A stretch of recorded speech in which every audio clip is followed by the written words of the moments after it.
Are you switched on?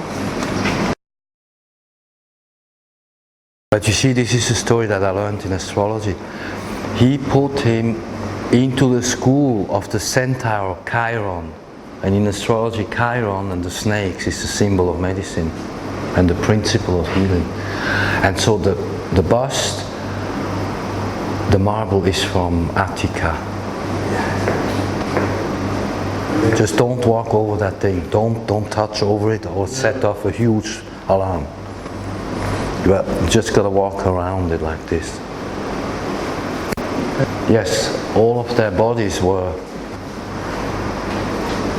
calculating the size of the guy. They were considerably taller than we were. So,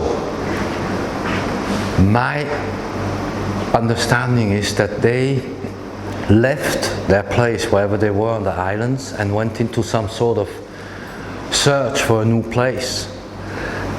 Because this statue itself was not built here, it was built where it came from. And then they must have shipped it in here to give it the purpose of the city. In addition, we think, well, you can feel it, there is an emanation coming out of the material. And material itself can have energetic qualities. Just don't go over the line, it'll set down. And during the Civil War, they had to hide all these statues and artifacts. And they dug it underneath, and then after the war, they brought it out again. But this is the original. The other one outside is a replica. But I look at the finesse, I mean, I don't think they did it by hand. I think they had instruments. They must have had technologies. And the size is huge. So Asklepios, from my research, was, together with Serapis, associated also with the school of afterlife, because they knew better than we know now about what today we call the paranormal, but they had passages through the different stages of life and afterlife, which was part of the healing process. So here, over there, you can read the symbol of the snakes. Okay, so he was then entrusted to the centaur Chiron. As I said, Chiron in astrology is the healer, who taught him the arts of medicine. And he dared bring the dead back to life. That's the key thing, okay? Asklepios dared bring the dead back to life. That pissed off Zeus. Zeus, indignant, struck him down with a bolt of lightning. Snakes were dedicated to him, and it was believed that he was incarnated in the shape of these animals. The main center of worship was Epidaure, and in 293 BC, his cult was taken to Rome, from where it spread across the Mediterranean. Stylistic studies are not unanimous in attributing the statue.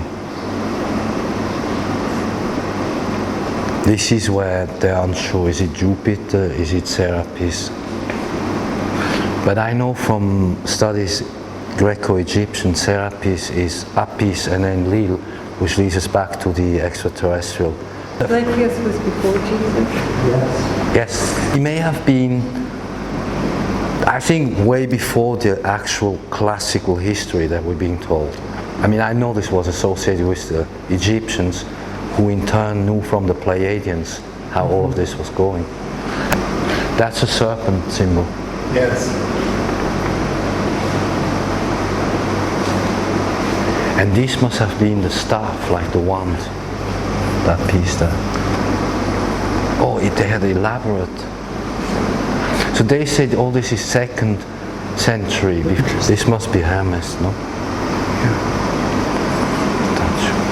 Okay, the excavations in Empuries were started 23rd of March 1908, so 110 years ago, by the Junta de Museus de Barcelona, directed by Joseph Puig and carried out by Emili Gandia.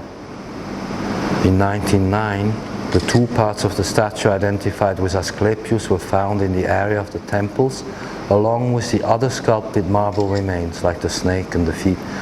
That same year, the statue was taken to Barcelona, where it remained on display until 2007, so 100 years almost.